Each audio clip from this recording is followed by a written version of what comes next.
साथियों, आप सभी का विजय के प्लेटफॉर्म पर स्वागत है। इस वीडियो में हम लोग कुछ महत्वपूर्ण करंट अफेयर को देखेंगे तथा उससे संबंधित महत्वपूर्ण बिंदुओं की विस्तार से चर्चा करेंगे। तो चर्चा को प्रारंभ करते हैं। सबसे पहले हम लोग बात करेंगे ड्रग डिस्कवरी हैकाथॉन 2020 के संदर्भ में। तो देख लेते हैं यह क्या है।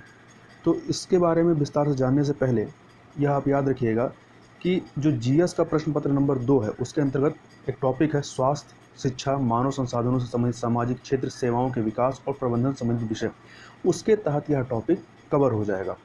अब देख लेते हैं कि डिस्कवरी हैकाथॉन 2020 है क्या।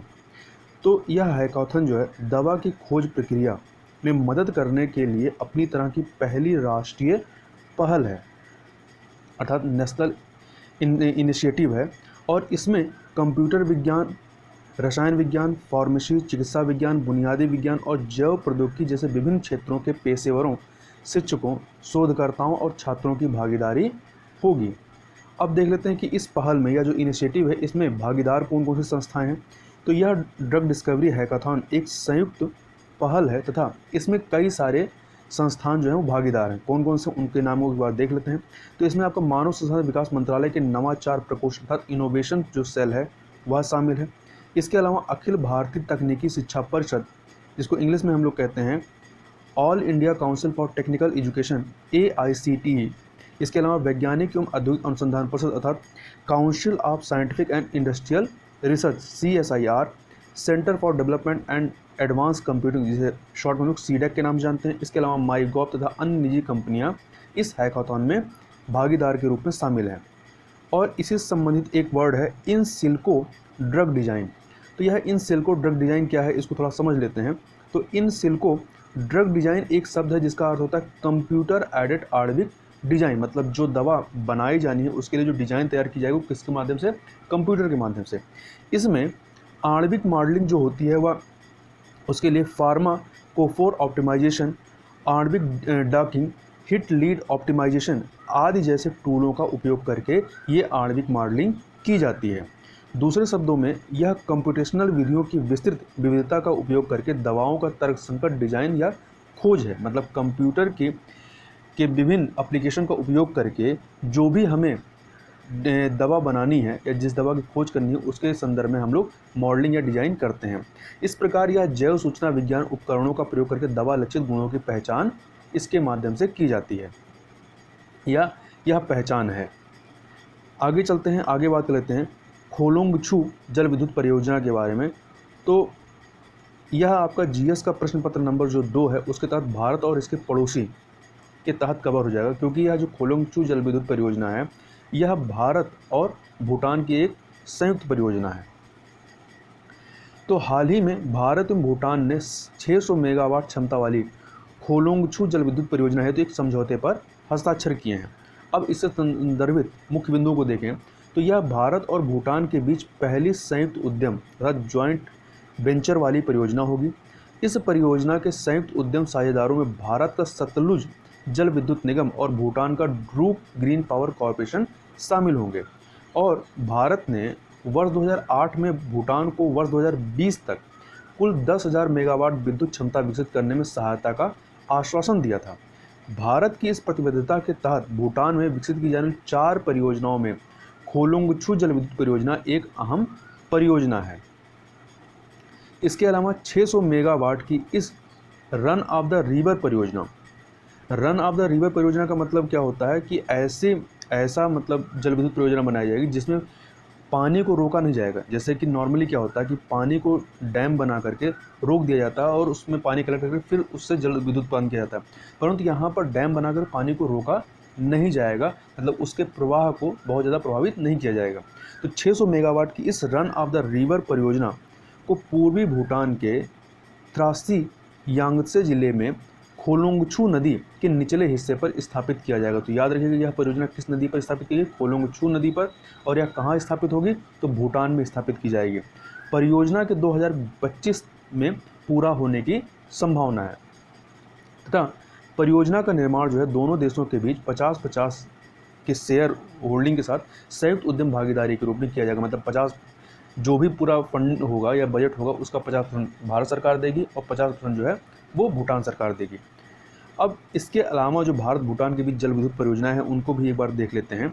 तो अब तक भारत सरकार ने भूटान में कुल 1416 मेगावाट की 3 पनबिजली परियोजनाओं का निर्माण किया है, मतलब जो पूरी हो चुकी हैं, और जो भारत को अधिशेष अर्थात सरप्लस बिजली का परिचालन एवं निर्यात कर रहे हैं। मतलब इन तीनों परियोजनाओं से भारत जो है जो सरप्लस बिजली यहाँ से होती है उसको खरीदता है।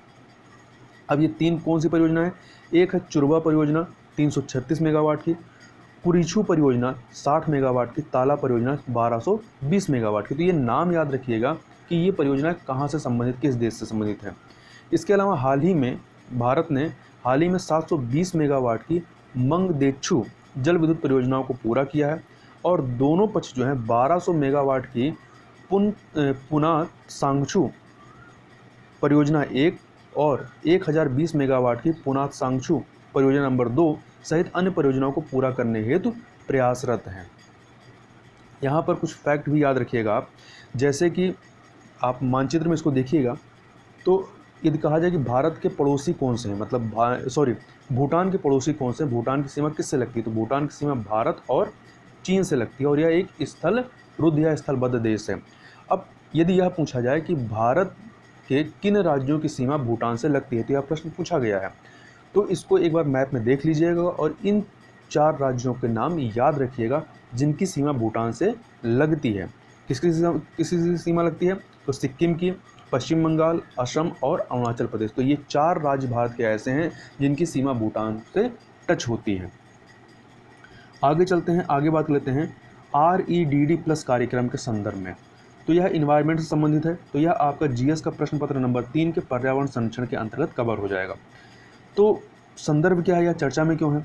तो युगांडा जो कि अफ्रीकन कॉन्टिनेंट का एक देश है, तो युगांडा निर्वनीकरण और वन निम्नीकरण से होने वाले उत्सर्जन में कटौती, इंग्लिश में इसको देखें तो reducing emission from deforestation and forest degradation, इसी को शॉर्ट में हम लोग REDD+ कहते हैं। तो इस कार्यक्रम के माध्यम से उत्सर्जन में कमी के परिणाम, मतलब इस कार्यक्रम के माध्यम से जो यहाँ पर कार्बन उत्सर्जन में कमी आई है, तो उसके परिणाम को प्रस्तुत करने वाला पहला अफ्रीकी देश बन गया है युगांडा। अब इससे संबंधित महत्वपूर्ण तथ्यों को देखें तो एक सेकेंड, ये थोड़ा सा यहाँ पे तो इससे संबंधित महत्वपूर्ण तथ्यों को देखें तो यह जो REDD+ है, कार्यक्रम का उद्देश्य निर्वनीकरण और वन निम्नीकरण में कमी के माध्यम से कार्बन उत्सर्जन जो हो रहा है उस कार्बन उत्सर्जन में कमी लाना। मतलब इसका क्या हो गया, यदि इंग्लिश में देखें तो डिफॉरेस्टेशन और फॉरेस्ट डिग्रेडेशन की वजह से जो कार्बन उत्सर्जन हो रहा है, तो उस कार्बन उत्सर्जन में कमी लाना इस कार्यक्रम का REDD+ कार्यक्रम का उद्देश्य है। इसके अलावा जलवायु परिवर्तन पर संयुक्त राष्ट्र फ्रेमवर्क कन्वेंशन अर्थात United nation framework convention on climate change UNFCCC को परिणाम प्रस्तुत करने से देश को, मतलब जो भी देश इसको परिणाम प्रस्तुत करेगा उसको REDD+ कार्यक्रम के संभावित परिणाम आधारित भुगतान अर्थात रिजल्ट बेस्ड पेमेंट का लाभ प्राप्त हो सकेगा। जैसे यहाँ पर युगांडा प्रस्तुत कर रहा तो युगांडा को लाभ होगा। अब यह रिजल्ट बेस्ड पेमेंट या परिणाम आधारित भुगतान क्या होती है, इसको थोड़ा समझ लेते हैं।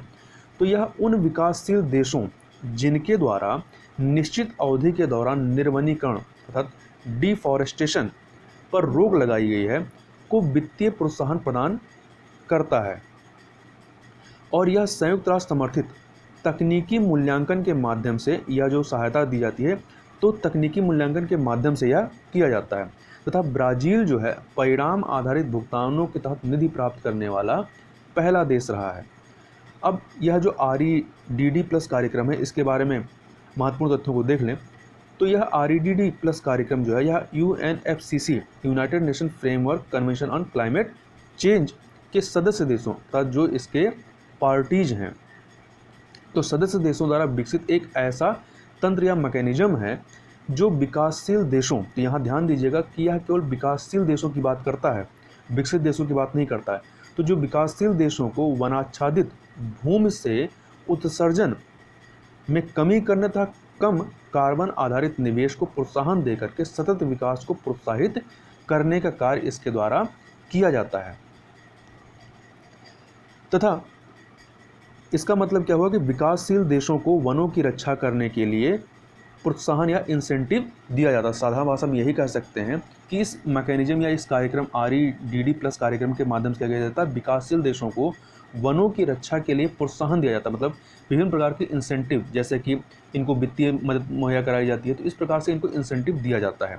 और REDD+ कार्यक्रम के अंतर्गत वनों में संचित कार्बन का मौद्रिक मूल्य आंका जाता है और उतने मूल्य की कल्याणकारी योजना या प्रत्यक्ष लाभ देने का प्रावधान किया जाता है जिस देश के द्वारा REDD+ कार्यक्रम को अपने के यहाँ लागू किया जाता है या वनों का संरक्षण किया जाता है। इससे संबंधित देशों की सरकारों और स्थानीय समुदायों को वन संसाधनों के बेहतर उपयोग की प्रेरणा मिलती है। मतलब इस प्रकार के कदमों को उठाने से या ये इस इंसेंटिव के माध्यम से, इस प्रकार REDD+ जो है यह वनों की कटाई और उसके निम्नीकरण पर बाध्यकारी प्रतिबंध लगाने की बजाय उस पर स्वनियंत्रण लगाने की व्यवस्था करता है। मतलब यह जो कार्यक्रम है यह देशों पर कोई बाइंडिंग ऑब्लिगेशन नहीं लगाता है, कोई प्रतिबंध नहीं लगाता है, बल्कि यह उन पर स्वयं छोड़ देता है कि वह स्वयं से अपने आप को नियंत्रित करें। मतलब जो डिफॉरेस्टेशन है उसको कम करें। इसके अलावा REDD+ कार्यक्रम के अलावा एक कार्यक्रम है संयुक्त राष्ट्र का REDD कार्यक्रम या UNREDD प्रोग्राम। तो यह क्या है? तो संयुक्त राष्ट्र का REDD कार्यक्रम जो है यह REDD+ कार्यक्रम। तो REDD+ कार्यक्रम किसका है? UNFCCC का है। और जो REDD कार्यक्रम है UN का है। तो संयुक्त राष्ट्र का REDD कार्यक्रम REDD+ कार्यक्रम से प्रत्यक्ष रूप से अंतर संबंधित नहीं है, मतलब डायरेक्ट लिंकेज इसका नहीं है, बल्कि यह UNDP अर्थात संयुक्त राष्ट्र विकास कार्यक्रम, united nation development programme, UNEP united nation environment programme या संयुक्त राष्ट्र पर्यावरण कार्यक्रम और खाद्य एवं कृषि संगठन FAO का संयुक्त रूप से संचालित एक कार्यक्रम है। तो यहाँ पर ध्यान रखिएगा जो आपका UNREDD है वो इन 3 संगठनों का UNDP, UNEP और FAO का संयुक्त रूप से संचालित कार्यक्रम है, जबकि REDD+ जो था वो United nation framework convention on climate change के जो पार्टीज मतलब जो सदस्य देश हैं उनका वो कार्यक्रम है। और यह जो UNREDD कार्यक्रम है यह विकासशील देशों को REDD+ से मिलने वाले सामाजिक, आर्थिक व पर्यावरणीय लाभों को प्राप्त करने की क्षमता के विकास के लिए वित्तीय और तकनीकी सहायता प्रदान करने का कार्य इस कार्यक्रम के माध्यम से किया जाता है। और इस UNREDD कार्यक्रम की शुरुआत जो है वर्ष 2008 में की गई थी। तो इन दोनों में क्या मूलभूत अंतर है UNREDD और आपका REDD+ कार्यक्रम में, तो उसको ध्यान रखिएगा। इसके अलावा कुछ फैक्टों को भी याद रखिएगा कि अफ्रीका में शुद्ध वन ह्रास मतलब वहाँ के वनों को नष्ट होने की जो दर है वो विश्व में सर्वाधिक है। कितनी है? 3.9 मिलियन हेक्टेयर प्रति दशक। मतलब प्रत्येक 10 साल में यहाँ पर 3.9 मिलियन हेक्टेयर जो है वन समाप्त हो रहे हैं। इसके अलावा यह जो REDD+ कार्यक्रम है इसके लक्ष्यों को प्राप्त करना काफ़ी चुनौतीपूर्ण है। मतलब कि डिफॉरेस्टेशन ना हो, वनीकरण को बढ़ावा देना, तो ये सब जो लक्ष्य हैं ये काफ़ी चुनौतीपूर्ण है। क्यों? क्योंकि देशों द्वारा जो विभिन्न देश हैं उनके द्वारा वनीकरण के स्थान पर अन्य प्राथमिकताओं जैसे कि कृषि है, खनन है, ऊर्जा है और वानिकी को वरीयता दी जाती, क्योंकि यह भी किसी देश के विकास के लिए काफ़ी इम्पोर्टेंट रोल प्ले करते हैं। अब थोड़ा सा चर्चा हम लोग युगांडा के बारे में कर लेते हैं, जिसके द्वारा यह परिणाम जो है पहला देश है जो अफ्रीका में इस प्रकार के परिणामों को बता रहा है। तो युगांडा जिसकी राजधानी क्या है? कंपाला है। और यह पूर्व मध्य अफ्रीका का एक विषुवत रेखीय देश है जो स्थलबद्ध है। विषुवत रेखीय देश मतलब इससे होकर के विषुवत रेखा गुजरती है और यह एक लैंडलॉक्ड कंट्री है। और इसके पड़ोसी देश में कौन कौन है? तो इसके पड़ोस में आपके केन्या है, दक्षिणी सूडान है, कांगो गणराज्य है, रवांडा है, तंजानिया है। और यहीं पर एक झील है विक्टोरिया झील जो युगांडा, केन्या, तंजानिया के मध्य में स्थित है। तो इसको थोड़ा सा मैप में जब देखेंगे तो ज़्यादा क्लियर हो जाएगा। तो ये है आपका अफ्रीकन कॉन्टिनेंट का मैप और यहाँ पर आप देख सकते हैं ये है युगांडा जिसकी राजधानी क्या है? कंपाला है। और इसकी सीमा किससे किससे लग रही है? तो इसकी सीमा आप देख सकते हैं केन्या, इधर आपका दक्षिणी सूडान, इधर आपका कांगो गणराज्य है और ये आपका यहाँ पर रवांडा है और ये आपका तंजानिया है। तो ये देश इसके पड़ोसी देश हैं। और यहीं पर आप देख सकते हैं कि यहाँ से विषुवत रेखा होकर के गुजरती है। तो विषुवत रेखा होकर के आपकी यहाँ से गुजर रही है। इधर आपका कांगो से कांगो गणराज्य, युगांडा, और इधर आपका केन्या, और इधर सोमालिया से होकर के गुजर जाती है। इसके अलावा हमने कहा कि यहाँ पर एक झील है, कौन सी, विक्टोरिया झील। वो कहाँ, किन देशों के मध्य है, तो ये आपका युगांडा, इधर आपका तंजानिया है और केन्या। यह पूछा गया सवाल है कि जो विक्टोरिया झील है किन देशों के मध्य है, तो युगांडा, तंजानिया, केन्या। और यह विश्व की एकमात्र ऐसी झील है जिससे होकर के विषुवत रेखा गुजरती है।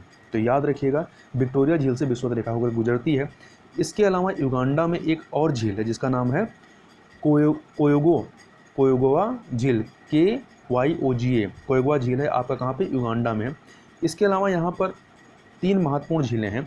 एक आपका लेक अल्बर्ट है, मतलब अल्बर्ट झील, ये आपका युगांडा और कांगो गणराज्य के सीमा पर स्थित है। इसके अलावा यहीं पर आप देखेंगे तो लेक एडवर्ड या एडवर्ड झील है, यह भी आपका युगांडा और कांगो गणराज्य के सीमा पर स्थित है। इसके अलावा यहीं पर आप ध्यान से देखेंगे तो यहीं पर एक झील है लेक क्यू, KIVU। तो यह जो क्यू झील है ये आपका यहाँ पर आपका रवांडा है, रवांडा और कांगो गणराज्य के मध्य में स्थित है।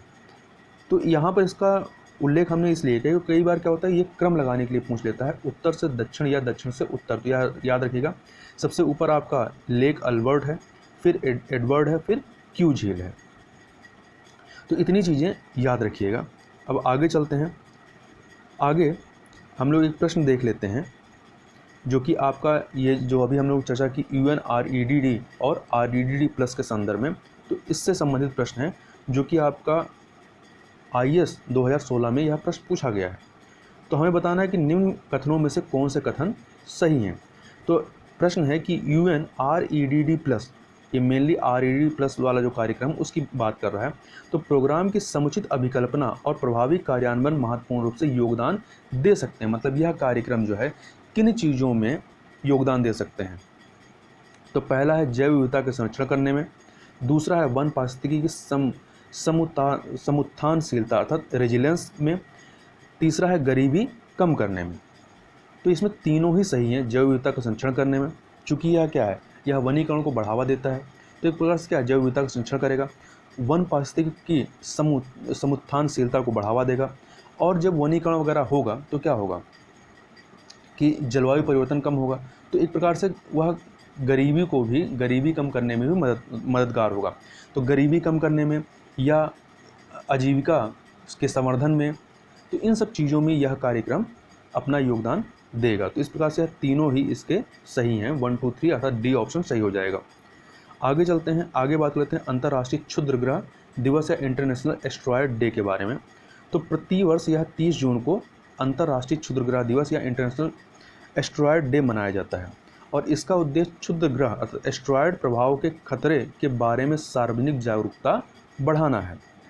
अब यह दिवस मनाया क्यों जा रहा है, तो इस दिन को अर्थात 30 जून 1908 में साइबेरिया और रूसी संघ पर क्षुद्रग्रह के कारण तुंगुस्का विस्फोट के प्रभाव की वर्षगांठ के प्रतीक स्वरूप इसको प्रतिवर्ष मनाया जाता है। अब इसको थोड़ा सा और जान लें कि यह जो घटना थी क्या थी। तो 30 जून 1908 को रूस की तुंगुस्का नदी के पास बहुत बड़ा विस्फोट हुआ था। किसकी वजह से, क्षुद्रग्रह एस्ट्रॉयड के चलते यह बहुत बड़ा विस्फोट हुआ था, जो कि पृथ्वी पर हुआ अब तक का सबसे बड़ा क्षुद्रग्रह प्रभाव है। एस्ट्रॉयड इफेक्ट की वजह से होने वाला विस्फोट है। अब प्रश्न उठता है कि यह क्षुद्रग्रह या एस्ट्रॉयड क्या होती है, तो इसको भी थोड़ा सा देख लेते हैं यह क्या होती है। तो ये सूर्य की परिक्रमा करने वाले छोटे चट्टानी पदार्थ होते हैं, और क्षुद्रग्रह या एस्ट्रॉयड जो है ये इनके द्वारा सूर्य की परिक्रमा ग्रहों के समान ही की जाती है, लेकिन इनका आकार जो है ग्रहों की तुलना में बहुत छोटा होता है, इसलिए ग्रह की कैटेगरी में अंतर्गत नहीं आ पाते हैं। इसके अलावा हमारे सौर मंडल में बहुत सारे क्षुद्रग्रह हैं, उनमें से ज़्यादातर क्षुद्रग्रह या एस्ट्रॉयड जो हैं वो मुख्य क्षुद्रग्रह बेल्ट अर्थात मेन एस्ट्रॉयड बेल्ट में पाया जाता है। अब ये मेन एस्ट्रॉयड बेल्ट कहाँ पर स्थित है, तो यह जो बेल्ट है यह मंगल और बृहस्पति जो ग्रह है इसके मध्य में यह पेटी पाई जाती है, अर्थात मार्स और जुपिटर के मध्य में। तथा कुछ क्षुद्रग्रह जो होते हैं वो क्षुद्रग्रह ग्रहों के कक्षीय पथ में आ जाते हैं। जैसे कि पृथ्वी का जो कक्षीय पथ है, अगर उसमें कोई आ जाएगा तो क्या हो जाएगा कि ये पृथ्वी को खतरा मतलब के लिए खतरा उत्पन्न कर सकते हैं। तो यही है कि अगर कक्षीय पथ में आ जाते हैं तो उसका तात्पर्य है कि क्षुद्र ग्रह जो है वो ग्रह की कक्षा में प्रवेश कर खतरा उत्पन्न कर सकते हैं। आगे चलते हैं, आगे बात करते हैं नीमू। यह एक स्थान है, तो यह चर्चा में क्यों आया था नीमू? तो हाल ही में भारतीय प्रधानमंत्री ने भारतीय सैनिकों के साथ बातचीत करने के लिए लद्दाख में नीमू की यात्रा की। मतलब यह नीमू कहाँ स्थित है? लद्दाख में स्थित है। और नीमू जो है यह भारतीय सेना का रिजर्व ब्रिगेड मुख्यालय है और सीमा सड़क संगठन अर्थात BRO बॉर्डर रोड ऑर्गेनाइजेशन ने जास्कर घाटी में पुदुम से नीमू तक एक सड़क मार्ग का निर्माण यहाँ पर कर रहा है।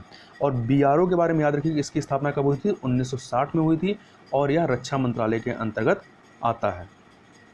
तथा नीमू के बारे में और बातें करें तो नीमू जो है लद्दाख क्षेत्र के दक्षिण पूर्वी भाग में स्थित एक गांव है और यह जास्कर श्रेणी से घिरा हुआ है। यहीं पर आगे बढ़ने से पहले एक तथ्य याद रखिएगा कि कई बार क्या होता है, यहाँ पर ऐसे जो श्रेणियाँ हैं हिमालय की, उनको क्रम लगाने के लिए पूछ लिया जाता है। तो सबसे ऊपर रहता है यहाँ पर काराकोरम रेंज है, उसके बाद लद्दाख रेंज है, फिर जास्कर श्रेणियाँ हैं, फिर सबसे नीचे पीर पंजाल की श्रेणियाँ आती हैं। तो यह क्रम याद रखिएगा, उत्तर से दक्षिण, मतलब सबसे ऊपर आपका उत्तर में काराकोरम है, फिर लद्दाख है, फिर जास्कर है, फिर पीर पंजाल है। अब फिर से इस कॉन्टेक्स्ट पे आ जाते हैं नीमू के बारे में। तो यह जो नीमू है यह सिंधु और जास्कर नदियों के संगम के दृश्य के लिए यह स्थान प्रसिद्ध है। और यहाँ से अर्थात नीमू नामक स्थान से 8 किलोमीटर की दूरी पर मैग्नेटिक पहाड़ी है और इस पहाड़ी को ऑप्टिकल इल्यूजन के नाम से भी जाना जाता है। और इसी इलाके में अर्थात नीमू इलाके में ही आलची गांव में नीमू बाजुगो पन बिजली परियोजना चल रही है और भारत के इस कदम से पाकिस्तान जो है वो बौखलाया हुआ है। इसके अलावा अक्साई चीन और POK अर्थात पाक ऑक्युपाइड कश्मीर के लिहाज से इस क्षेत्र का बड़ा सामरिक महत्व भी है। आगे चलते हैं, आगे बात लेते हैं धम्मचक्र दिवस के बारे में।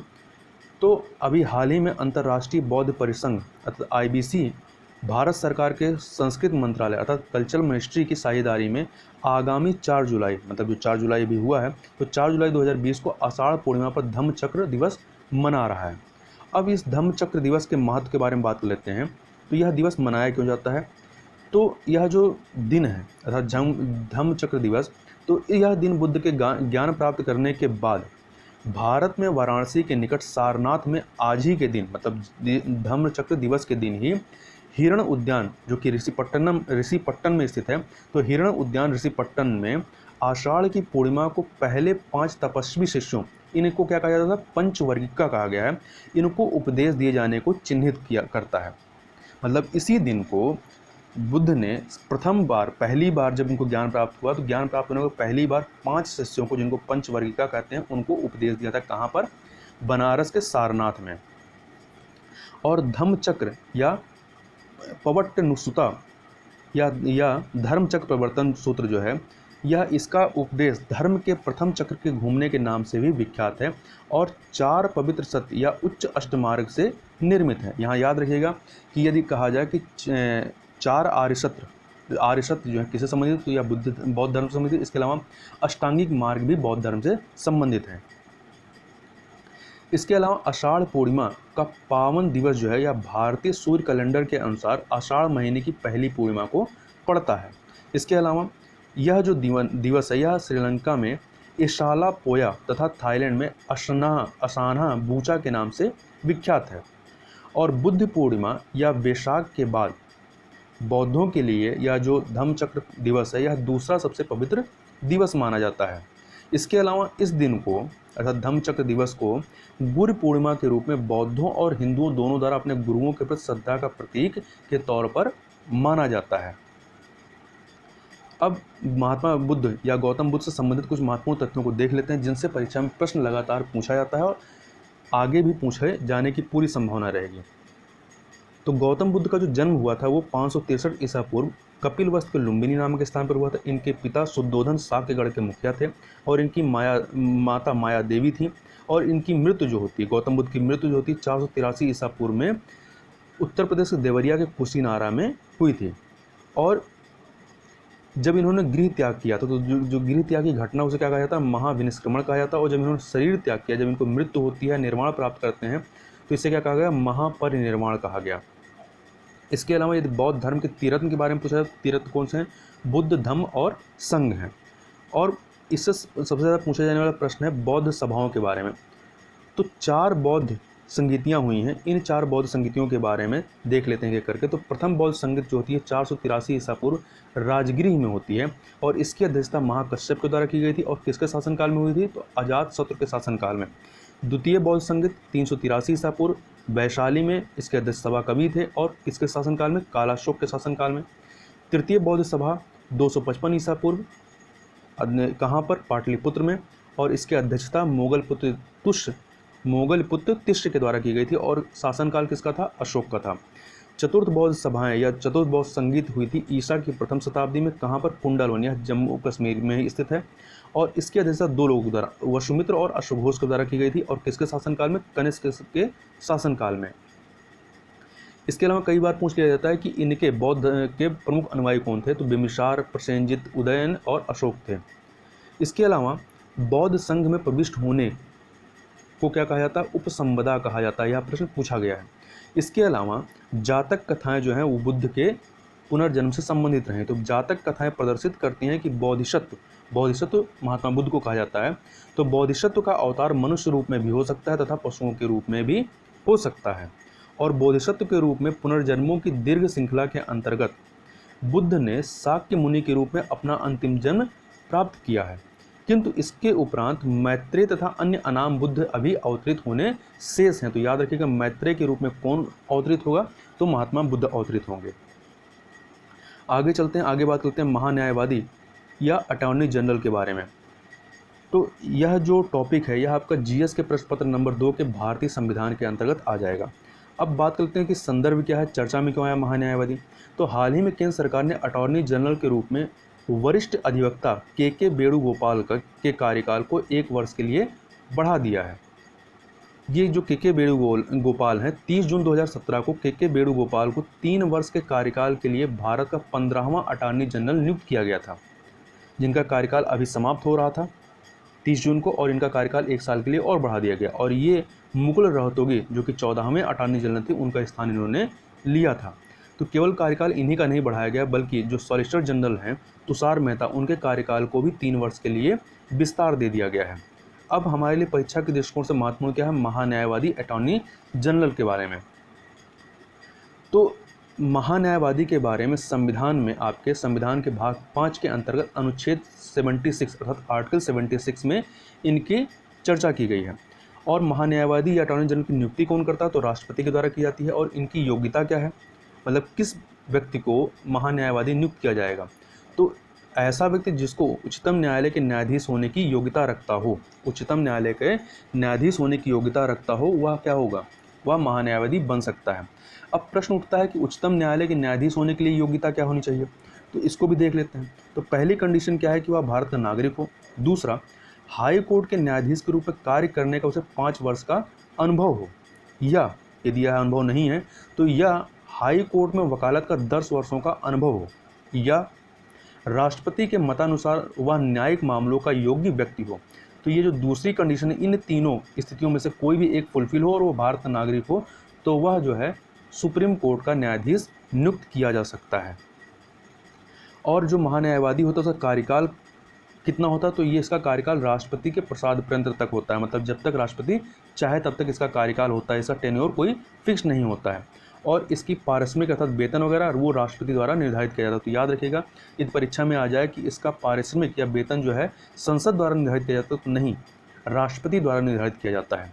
तथा महान्यायवादी जो है सरकार का मुख्य विधि अधिकारी होता है, और यह संसद के दोनों सदनों में इसको बोलने तथा उसकी कार्यवाहियों में भाग लेने का अधिकार होता है, मगर मताधिकार नहीं होता। मतलब कहीं किसी मामले पर या मुद्दे पर वोटिंग होनी होगी तो यह इसको वोटिंग करने का अधिकार नहीं होता, बल्कि उस पर बोलने का अधिकार होता है।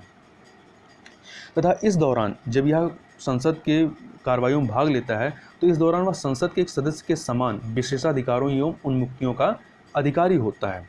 और जब यह संसद में जाता है तो जाने पर वह मंत्रियों के स्थान पर बैठता है, मतलब जहाँ पर मंत्री बैठते हैं उसी साइड में यह बैठता है। और महान्यायवादी जो होते हैं इसके निजी प्रैक्टिस पर रोक नहीं, मतलब कोई व्यक्ति अगर महान्यायवादी नियुक्त किया गया तो ऐसा नहीं कि वह निजी प्रैक्टिस नहीं कर सकता है, मगर कंडीशन है कि वह महान्यायवादी भारत सरकार के विरुद्ध ना तो सलाह दे सकता है और ना ही उसके विरुद्ध वकालत कर सकता है। मतलब जहाँ पर भारत सरकार के मुद्दे होंगे वहाँ पे उसके खिलाफ ना ही सलाह देगा ना ही वकालत करेगा। तथा यहाँ पर एक चीज़ और याद रखिएगा कि भारत सरकार की अनुमति के बगैर आपराधिक मामलों में अभियुक्तों का प्रतिवाद भी महान्यायवादी के द्वारा नहीं किया जाएगा। इसके लिए उसे भारत सरकार की अनुमति लेनी होगी। अब बात कर लेते हैं महान्यायवादी के कार्यों की। तो इसके कार्यों को पॉइंट वाइज देख लेते हैं। तो महान्यायवादी सरकार द्वारा प्रेषित वैधानिक मामलों में सरकार को सलाह देता है। इसके अलावा सुप्रीम कोर्ट तथा हाई कोर्ट में सरकार की ओर से वकालत करता है। इसके अलावा संसद एवं इसके पीठासीन अधिकारी कौन होते हैं? तो जो लोकसभा का पीठासीन अधिकारी कौन होता है? उसका अध्यक्ष होता है, स्पीकर। और राज्यसभा का पीठासीन अधिकारी कौन होगा? राज्यसभा का जो उसका सभापति होगा। तो संसद एवं उसके पीठासीन अधिकारी की ओर से न्यायालय में वकालत करता है। इसके अलावा राष्ट्रपति द्वारा परामर्श हेतु भेजे गए मामले में सर्वोच्च न्यायालय के समक्ष भारत सरकार का प्रतिनिधित्व इनके द्वारा किया जाता है।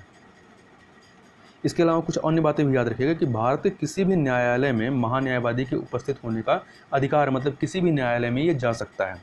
और सुप्रीम कोर्ट में उपस्थित होने पर अन्य अधिवक्ताओं पर इसे वरीयता प्रदान होती है। इसके अलावा महान्यायवादी को संवैधानिक व वैधानिक महत्व के मामलों में परामर्श हेतु अध्यक्ष द्वारा, मतलब जो सदन का अध्यक्ष होगा उसके द्वारा सदन में बुलाया जा सकता है। इसके अलावा महान्यायवादी ना तो सरकार का पूर्णकालिक विधि परामर्शी है और ना ही सरकारी सेवक होता है। साथ ही महान्यायवादी अर्थात अटॉर्नी जनरल को सलाह देने के लिए एक सॉलिसिटर जनरल तथा 2 अतिरिक्त सॉलिसिटर जनरल की नियुक्ति की जाती है। तो इस प्रकार से एक महान्यायवादी होता है, एक सॉलिसिटर जनरल होता है और 2 अतिरिक्त सॉलिसिटर जनरल होते हैं। तथा जो सॉलिसिटर जनरल होते हैं ये भी विधि अधिकारी होता है और सलाह के काम में महान्यायवादी को सलाह देने का कार्य करता है, अर्थात मदद देता है उनको। और याद रखिएगा ये तो महाधिवक्ता की बात की, अटॉर्नी जनरल की। इसी प्रकार से एक विधि अधिकारी राज्य का भी होता है जिसे हम लोग महाधिवक्ता कहते हैं या एडवोकेट जनरल कहते हैं। यह संविधान के भाग 6 के अंतर्गत जो आर्टिकल 165 है उसमें वहाँ पर इसका उल्लेख किया गया है। और यहाँ पर अंतर यही है, कार्य इसी जैसा स्टेट केंद्र के स्तर पर किया जाता है वैसा ही ये स्टेट के स्तर पर करता है, परंतु इसकी नियुक्ति किसके द्वारा की जाती है? राज्यपाल के द्वारा की जाती है और इसका पारिश्रमिक भी राज्यपाल के द्वारा निर्धारित किया जाता है और इसका जो कार्यकाल होता है वो भी राज्यपाल के द्वारा ही निर्धारित होता है या उसके प्रसाद पर्यंत तक होता है। और जैसे कि यहाँ पर कंडीशन क्या थी कि वही व्यक्ति योग्यता रखेगा जिसको उच्चतम न्यायालय के न्यायाधीश नियुक्त होने की योग्यता हो। तो यहाँ पर क्या होता है राज्य महाधिवक्ता के लिए, तो यहाँ पर उच्च न्यायालय का न्यायाधीश होने की योग्यता रखना चाहिए, मतलब वही उसी व्यक्ति को राज्य का महाधिवक्ता नियुक्त किया जा सकता है। और यहाँ पर ध्यान रखिएगा यूपी स्पेशल के हिसाब से ये पूछा जाए कि उत्तर प्रदेश के वर्तमान में महाधिवक्ता कौन है, तो राघवेंद्र सिंह है। तो इतनी चीज़ें याद रखिएगा। तो इस वीडियो में बस इतना ही, मिलते हैं नेक्स्ट वीडियो में, तब तक के लिए बहुत बहुत धन्यवाद।